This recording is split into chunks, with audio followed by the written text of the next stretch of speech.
शादी 16 के सुहाग रात अभी जदी न साथ तब ले तू कर बात 15 गचिए शादी 16 के सुहाग रात अनिल यादव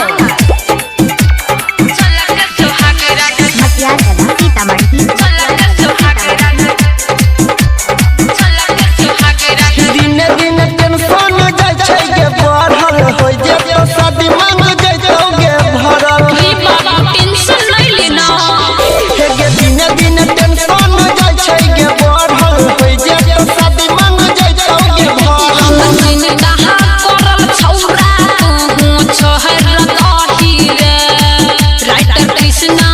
समझावे करा कुछ कही रे अभिमन्यु अनिल के छोरी के काजल देवी दोसर के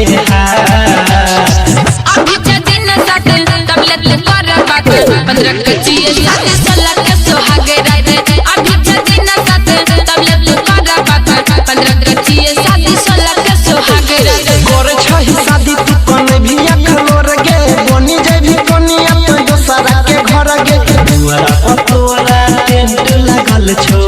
ओइ तो पहिया बारा अभी जदी न साथ तब ले तू कर बात 15 गचिए शादी